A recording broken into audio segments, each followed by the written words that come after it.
Hi friends, நமஸ்காரம். Welcome to Ruby சமையல்.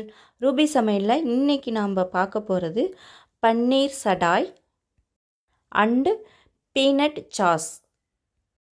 ரெண்டுமே 5 ஸ்டார் ஹோட்டலில் ரெஸ்டாரண்ட் ஸ்டைலில் நான் பண்ணி காமிக்க போகிறேன். இது எப்படி செய்கிறதுன்னு பார்க்கலாம் வாங்க. ஃபஸ்ட்டு பீனட் சாஸ் எப்படி செய்கிறதுன்னு பார்ப்போம். முதல்ல ஒரு ஜார் எடுத்துக்கோங்க. அதில் 1 கப் அளவுக்கு நிலக்கடலை எடுத்துக்கிறேன். கடலை வறுத்து தோல் எடுத்தது இந்த கப்பால் 1 கப் எடுத்திருக்கேன். ஃபஸ்ட்டு நரப்பாக அரைச்சி எடுத்துக்கோங்க. 1.5 ஸ்பூன் நாட்டு சர்க்கரை சேர்க்குறேன். நீங்கள் வெள்ளை சர்க்கரை வேணாலும் சேர்த்துக்கலாம். பூண்டு 3 சேர்த்துக்கிறேங்க. எலுமிச்சம்பழத்தில் அரை எலுமிச்சம்பழம் ஜூஸ் எடுத்து வச்சுருக்கேன், அதை இது கூட சேர்த்துக்கிறேன். 1 ஸ்பூன் சோயா சாஸ் சேர்த்துக்கிறேன். இப்போ தேவையான அளவு தண்ணி சேர்த்து இதை நல்லா நைஸாக அரைச்சி எடுத்துக்கோங்க. பீனட்னா நிலக்கடலைங்க, கடலை சாஸை தான் நம்ம பீனட் சாஸ்ன்னு சொல்கிறோம். தண்ணிக்கு பதிலாக தேங்காய் பால் இருந்தால் தேங்காய் பால் சேர்த்து அரைக்கலாங்க, அது இன்னும் ருசியாக இருக்கும். நல்லா நைஸாக அரைச்சாச்சு பாருங்கள். நான் கடைகளில் விற்கிறாங்க இல்லையா உப்பு போட்டு வறுத்த கடலை, அந்த நிலக்கடலையே தான் இன்றைக்கி நான் சேர்த்துருக்கேன். நீங்கள் வீட்டிலையே வறுத்து அரைச்சி எடுத்துக்கலாங்க. இப்போ ஒரு பவுலில் மாற்றிக்கலாம். மீதி இருக்கிறத தண்ணி விட்டு நல்லா கலந்து இதில் சேர்த்துக்கோங்க. 1 ஸ்பூன் அளவுக்கு ரெட் சில்லி ஃப்ளாக்ஸ் சேர்த்துக்கிறேங்க. நல்லா கலந்து விட்டுக்கோங்க. ரெட் சில்லி ஃப்ளாக்ஸ்னால் ஒன்றும் இல்லைங்க, நம்ம காஞ்ச மிளகாயை 2ஆ 3ஆ நல்லா மிக்சியில் போட்டு திரித்து எடுத்துக்கணும், தண்ணி இல்லாமல். அது மாதிரி ஒரு பவுலில் எடுத்து வச்சுக்கிட்டிங்கன்னா இந்த மாதிரி டிஷ்ஷஸ் செய்கிறப்ப அப்பப்போ சேர்த்துக்கலாம். உப்பு போடாத கடலையை சேர்த்திங்கன்னா கொஞ்சமாக உப்பு சேர்த்துக்கோங்க. பாருங்க, பீனட் சாஸ் ரெடி ஆயிடுச்சு. இதை எடுத்து இன்சைடு வச்சுருங்க. இந்த மாதிரி இருக்கணும். அடுத்தது முழுசான ஒரு பீஸ் பன்னீர் எடுத்துப்போம். இதை நம்ம க்யூபாக நீட்டாக கட் பண்ணி எடுத்துக்கணுங்க. ஈவினிங் ஸ்கூல் விட்டு வர குழந்தைங்களுக்கு இதை நம்ம செஞ்சு கொடுத்தோம் அப்படின்னா சூப்பராக சாப்பிட்டுடுவாங்க. அவங்கள கம்பல் பண்ணணுன்னு அவசியம் இல்லை. பன்னீர் ஈவன் குழந்தைங்களுக்கு ரொம்ப நல்லது. இப்போ இதே மாதிரி சைஸில் எல்லாத்தையுமே கட் பண்ணி எடுத்துக்கோங்க. நல்லா சதுரமாக இருக்குது பாருங்கள். பன்னீர் எல்லாம் கட் பண்ணி எடுத்து வச்சாச்சு பாருங்கள். 8 பீஸ் எனக்கு கிடச்சிருக்கு. அதுக்கான அளவு தான் இது. 1 ஸ்பூன் கோதுமை மாவு ஆர் மைதா மாவு இருந்தால் மைதா மாவு எடுத்துக்கோங்க. 1 ஸ்பூன் கார்ன்ஃப்ளவர் மாவு, 1 ஸ்பூன் சோயா சாஸ், 1.25 இன்ச் இஞ்சி, 3 பூண்டு 2ஐயும் அரைச்சி 1 ஸ்பூன் அளவுக்கு இஞ்சி பூண்டு விழுது எடுத்திருக்கேன். டொமேட்டோ சாஸ் 1 ஸ்பூன், அதாவது தக்காளி சாஸ், கொஞ்சமாக உப்பு, ரொம்ப கம்மியாக.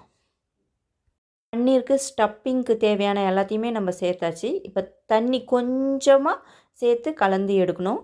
ரொம்ப திக்காக இருக்கணும், அப்போ தான் பன்னீரில் எல்லாம் போய் பிடிக்கும்.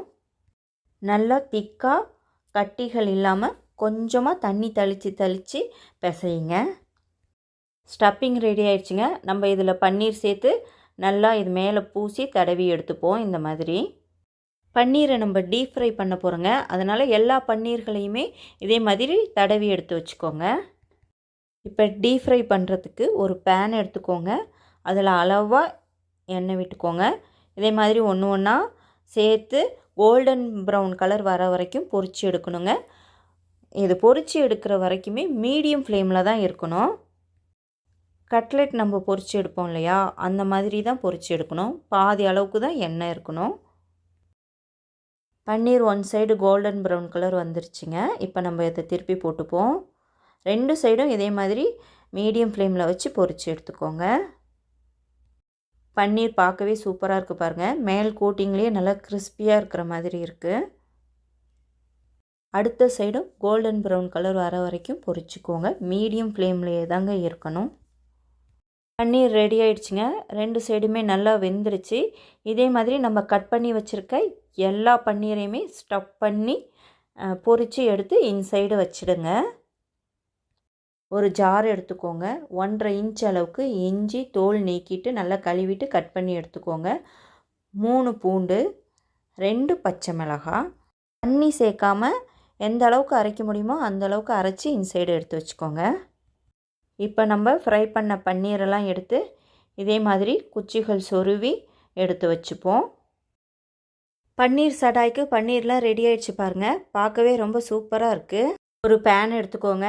பன்னீர் சடாய் செய்கிறதுக்கு இப்போ நம்ம ஒரு கிரேவி செய்யணுங்க. 4 ஸ்பூன் அளவுக்கு ஆயில் சேர்த்துக்கோங்க. எண்ணெய் சூடாயிடுச்சுங்க. இந்த ஸ்டேஜில் மிக்சியில் அரைச்சி வச்சோம் இல்லையா, பூண்டு, இஞ்சி, பச்சை மிளகாய் இதெல்லாம் பச்சை வாசம் போக வதக்கிக்கோங்க. பச்சை வாசம் போக வதங்கிடுச்சுங்க. இந்த ஸ்டேஜில் ஒரு பெரிய வெங்காயம் நல்லா மெலிசாக கட் பண்ணி எடுத்துருக்கேங்க. இதையும் சேர்த்து வதக்கிக்கோங்க. வெங்காயம் கிளாஸ் பதம் வந்ததும் அரை குடமிளகா நல்லா மெலிசாக கட் பண்ணி எடுத்துக்கோங்க. இதையும் சேர்த்து நல்லா சுருண்டு வர அளவுக்கு வதக்கிக்கோங்க. வெங்காயமும் குடமிளகாவும் நல்லா சுருண்டு வந்துடுச்சுங்க. இந்த ஸ்டேஜில் 1 spoon soya sauce, 2 spoon tomato sauce தக்காளி சாஸ் சேர்த்துக்கோங்க. கரம் மசாலா தூள் அரை ஸ்பூன், சில்லி ஃப்ளேக்ஸ் அரை ஸ்பூன் சேர்த்துக்கோங்க. உங்கள் வீட்டு காரத்துக்கு தகுந்த மாதிரி சேர்த்துக்கோங்க. ஏன்னா ஏற்கனவே பச்சை மிளகாய் வேறு அரைச்சி விட்டுருக்கோம். பெப்பர் அரை டீஸ்பூன், எனது குட்டி ஸ்பூனுங்க, அதனால் அரை டீஸ்பூன் சேர்க்குறேன். இந்த டிஷ்ஷுக்கு தேவையான அளவு உப்பு சேர்த்துக்கோங்க. கிரேவிக்கு தேவையான எல்லாத்தையுமே சேர்த்தாச்சுங்க. இப்போ பச்சை வாசம் போக நல்லா வதக்கி எடுத்துக்கோங்க. நல்லா வதங்கிடுச்சுங்க. இந்த ஸ்டேஜில் 1 டம்ளர் அளவுக்கு தண்ணி சேர்த்து நல்லா கலந்து விட்டு ஒரு கொதி விடுங்க. நல்லா கொதி வந்துருச்சுங்க. இந்த ஸ்டேஜில் 2 ஸ்பூன் அளவுக்கு கார்ன்ஃப்ளவர் மாவு, அதாவது சோள மாவு தண்ணியில் நல்லா கரைச்சி எடுத்து வச்சுருக்கேங்க. அதை இது கூட சேர்த்து கலந்துக்கோங்க. கார்ன்ஃப்ளவர் மாவு சேர்க்குறப்ப ஃப்ளேமை சிம்மில் வச்சுடுங்க. ஒரே ஒரு கொதி வந்தால் போதும்.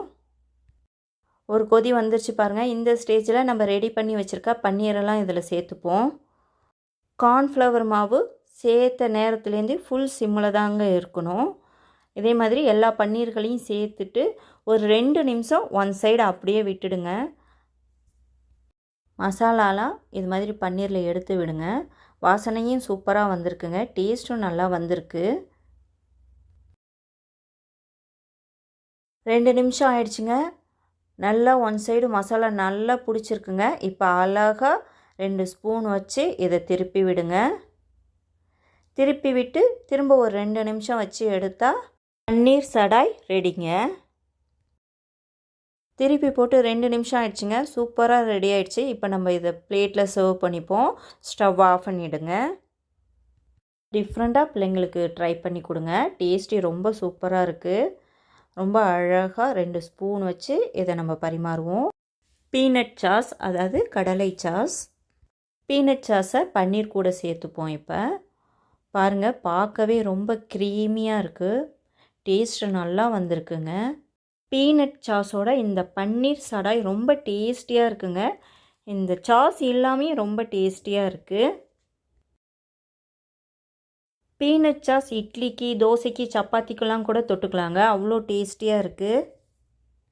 5 ஸ்டார் ஸ்டைலில் ரொம்ப டேஸ்டியான ஒரு டிஷ் கொடுத்துருக்கதா மன நிறைவாக இருக்குங்க. ஓகே, பாய்.